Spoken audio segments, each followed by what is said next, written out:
मैं निशब्द हूं क्योंकि आज एक युग का अंत हुआ। नहीं रहे असरानी। 84 साल की उम्र में वो हमें छोड़कर चले गए। और आपके जहन में सवाल होगा, जब एक इंसान की उम्र 84 साल की हो गई होती है तो वो सब कुछ हासिल कर चुका होता है, लिहाजा उसे विदाई देनी चाहिए मुस्कान के साथ। मगर आप जानते हैं, असरानी की मौत एक सामान्य मौत नहीं है, क्योंकि मरते मरते उनकी दो फिल्में फ्लोर पर थी। जी हां, हैवान और भूत बंगला, दो फिल्मों में वो दिखाई देंगे। क्योंकि आईएमडीबी के मुताबिक इन दोनों फिल्मों की शूटिंग खत्म हो चुकी है, लिहाजा अभी भी हम असरानी को सिल्वर स्क्रीन पर देखेंगे। मगर आज मैं असरानी की चर्चा क्यों कर रहा हूं?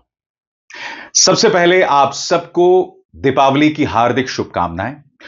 और मैं जानता हूं कि आपके जहन में एक शिकायत भी है कि एक अरसे से मैंने फिल्मी बातें विद अभिसार में कोई कार्यक्रम क्यों नहीं किए। मैं आपको बताता हूं दोस्तों, मैंने कार्यक्रम क्यों नहीं किए।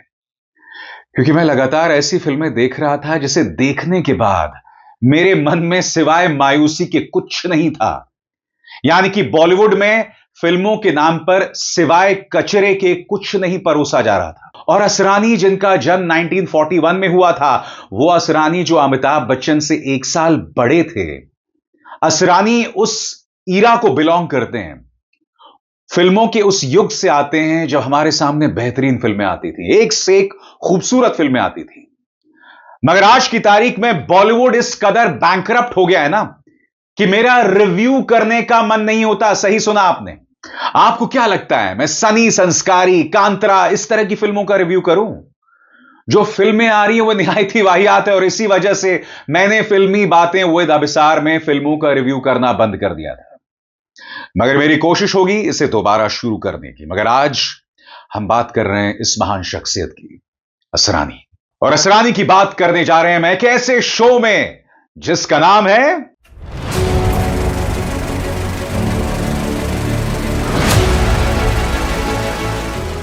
फिल्मी बातें विद अभिसार। जी हां दोस्तों, फिल्मी बातें विद अभिसार में आज हम बात करने जा रहे हैं गोवर्धन असरानी की। 1941 में जन्मे और जिनका प्रवेश फिल्म इंडस्ट्री में 1966 से हो गया था। आप और हम उन्हें जानते हैं फिल्म शोले की वजह से, जिसमें उन्होंने अंग्रेजों के जमाने के जेलर का किरदार निभाया था। याद है आपको?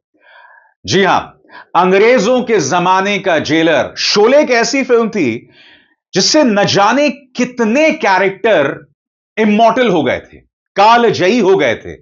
और उसमें से एक कैरेक्टर था अंग्रेजों के जमाने का जेलर। और इसमें दो राय नहीं है कि उन्होंने जो किरदार किया था वो उनके सारे कैरेक्टर्स पर भारी पड़ गया। यानी कि अंग्रेजों के जमाने के जेलर, इससे ज्यादा पॉपुलर वो कोई रोल नहीं कर पाए।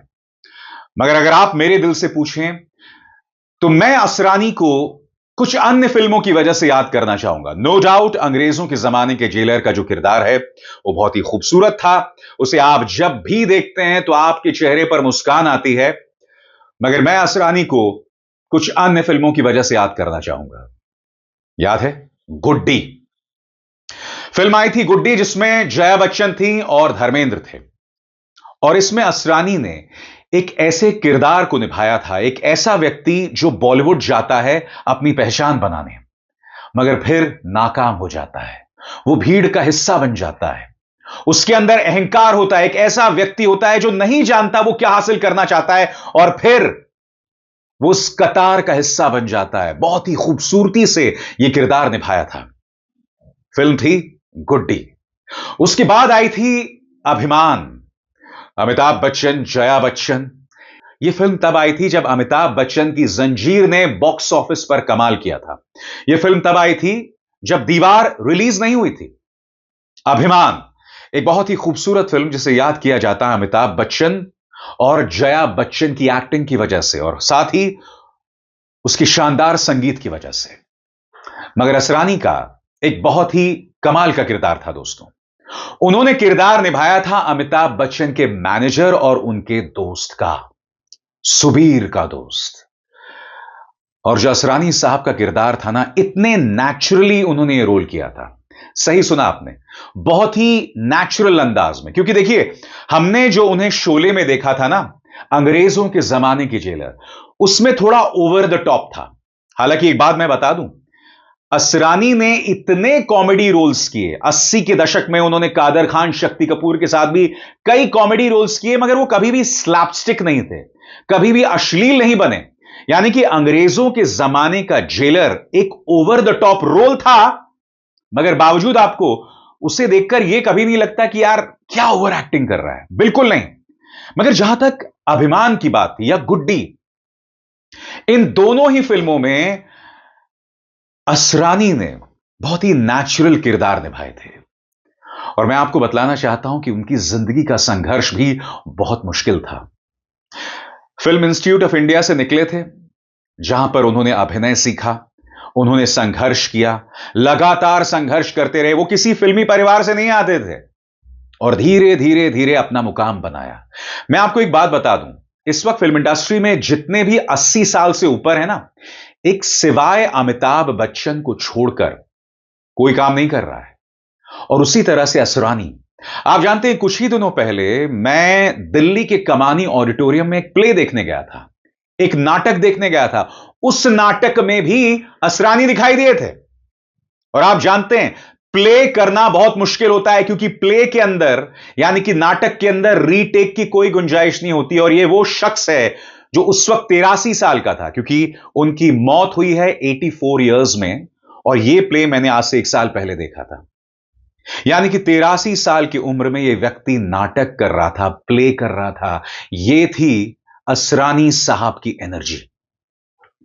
तो मैंने बात की गुड्डी की, मैंने बात की अभिमान की, अब मैं बात करने वाला हूं चुपके चुपके। याद है आपको चुपके चुपके, जिसमें अमिताभ बच्चन भी थे और अपने धर्मेंद्र भी थे, शर्मिला टैगोर थी, जया बच्चन थी।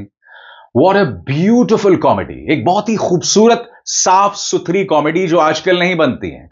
और इसमें असरानी का भी एक छोटा सा रोल था, मगर क्या खूबसूरत अंदाज में उन्होंने इस किरदार को निभाया था। यह महानता थी असरानी की। और आप जानते हैं कि इन फिल्मों के बाद उन्होंने कोई बहुत शानदार रोल नहीं किया। आपको याद है वो मीम कि क्या क्या देखना पड़ रहा है, शुक्र है मैं तो अंधा हूं, जो शायद लेट 90s या अर्ली 2000s में रिलीज हुई थी। और अब 2025, आज भी उनके पास 2 फिल्में थीं। यानी कि मेंटली असरानी एक्टिव थे। और मेंटली वो कितने एक्टिव थे, उसे आप इस बात से जान सकते हैं दोस्तों, कि वो प्लेज में भी काम कर रहे थे। क्योंकि देखिए, होता क्या है, जब उम्र बढ़ती जाती है ना, मसलन आपको याद होगा ए.के. हंगल साहब, ए.के. हंगल साहब भी बहुत बुजुर्ग होकर उनकी मौत हुई थी। और उनके आखिरी दिनों में उनकी हालत बहुत खराब थी, मगर फिर भी आखिरी लम्हे तक वो एक्टिंग कर रहे थे। मगर वो बहुत ज्यादा एक्टिव नहीं थे। मगर जहां तक असरानी साहब की बात है, मैंने उनको जब प्ले में देखा था ना, आज से 1 साल पहले, जैसे मैंने आपको बताया, कमानी ऑडिटोरियम में, उस वक्त मैं देख रहा था कि इस आदमी में कितनी एनर्जी है, कितनी ऊर्जा है। और ऐसा फिल्म इंडस्ट्री में एक तरह से कहा जाए 2 ही लोग हैं, एक तो असरानी साहब और एक अमिताभ बच्चन। जी हां, असरानी। और जैसे मैंने बताया ना दोस्तों, असरानी उस एज को बिलोंग करते हैं जब फिल्में खूबसूरत हुआ करती थी, जहां हो सकता है कि भाई 1 या 2 खराब फिल्में आ जाएं, मगर उसके बाद 3-4 बहुत अच्छी फिल्में आएंगी। उस युग को बिलोंग करते थे असरानी। यानी कि असरानी ने फिल्म इंडस्ट्री को 60s में देखा, 70s में देखा, 80s में देखा, 90s में देखा, मिलेनियम की शुरुआत यानी 2000 से 2010 तक देखा, और 2010 से लेकर 2025 में देखा। क्या कोई ऐसा एक्टर हो सकता है? दोस्तों, वो तमाम एक्टर्स जिनका जन्म 1940s में हुआ था, चाहे विनोद खन्ना हो, राजेश खन्ना हो, अब हमारे बीच नहीं है। धर्मेंद्र अभी भी जिंदा, और हाल ही में आपको याद होगा, आपने उनको एक फिल्म में देखा होगा, रॉकी रानी की प्रेम कहानी। वहां पर आपने धर्मेंद्र साहब को देखा था, मगर धर्मेंद्र साहब, उनकी सेहत कोई बहुत अच्छी नहीं है, वो बहुत हेल्दी नहीं है। मगर असरानी फिजिकली, मेंटली दोनों एक्टिव हैं। यह उनकी खासियत है। और आपने गौर किया, मैंने क्या कहा? फिजिकली, मेंटली दोनों एक्टिव हैं, थे नहीं कहा मैंने। क्योंकि अब भी मुझे विश्वास नहीं हो रहा कि असरानी साहब हमारे बीच जिंदा नहीं है। असरानी साहब उस युग से आते हैं जहां बेहतरीन कमर्शियल फिल्में हुआ करती थी, मसाला फिल्में हुआ करती थी, मास फिल्में हुआ करती थी। आज मास फिल्मों के नाम पर बॉलीवुड सिर्फ साउथ की कॉपी कर रहा है, या तो साउथ की कॉपी कर रहा है, या तो वहां के डायरेक्टर्स उठाकर ला रहा है, वहां के एक्टर्स उठाकर ला रहा है, वहां की एक्ट्रेसेस उठाकर ला रहा है। हालांकि मैं स्पष्ट कर दूं, मैं बॉलीवुड, टॉलीवुड, कॉलीवुड इनमें लाइंस नहीं ड्रॉ करना चाहता, इन्हें खांचों में बांटना नहीं चाहता। ये सब इंडियन फिल्म इंडस्ट्री का हिस्सा हैं। मगर त्रासदी यह है दोस्तों कि हर गुजरते दिन के साथ हिंदी फिल्म इंडस्ट्री अपनी क्रिएटिविटी खोती जा रही है। और असरानी साहब ने उस युग को भी देखा जब हम एक बेहतरीन कमर्शियल फिल्में बनाते थे, मासेस के लिए भी फिल्में बनाते थे। एक ऐसी फिल्म जो मुंबई से लेकर मुजफ्फरपुर तक चलती। जी हां, मुंबई के एक सिनेमा हॉल से लेकर बिहार के इंटीरियर्स में किसी सिनेमा हॉल में चल रही हो। असरानी इसलिए पॉपुलर थे क्योंकि लोग उन्हें दिल से मोहब्बत किया करते थे। इसीलिए आज उनके जाने का मुझे गम तो है, मगर उनकी मौत एक किस्म का जश्न है दोस्तों। आज उनकी मौत के बाद हम याद करेंगे कि उनकी क्या विरासत थी। आज उनके मौत के वक्त हम याद करेंगे कि आज जब वो हमारे बीच नहीं हैं तो पीछे किस तरह की फिल्में छोड़कर गए। हो सकता है कि बहुत महान फिल्में बनी हों जिसमें या जिसका हिस्सा असरानी नहीं थे, मगर उनकी मौजूदगी फिल्म इंडस्ट्री में थी। उन्होंने कभी भी अपना रेलेवेंस, अपना औचित्य नहीं खोया। यही खास बात थी असरानी साहब की। मैं असरानी साहब को सलाम करता हूं और मैं उम्मीद करता हूं कि आने वाले दिनों में उन्हें इसी तरह से याद किया जाएगा। और हां, मेरी आप सबसे गुजारिश, आज अपना टीवी खोलिए या अपना मोबाइल खोलिए और यूट्यूब पर जाइए। असरानी साहब की जो फिल्में हैं ना, गुड्डी, सत्यकाम, चुपके चुपके, शोले, अभिमान, ये सारी फिल्में दोबारा देखिए। आपको पता चलेगा कि कितना महान एक्टर अब हमारे बीच नहीं है। अभिसार शर्मा को दीजिए इजाजत। नमस्कार।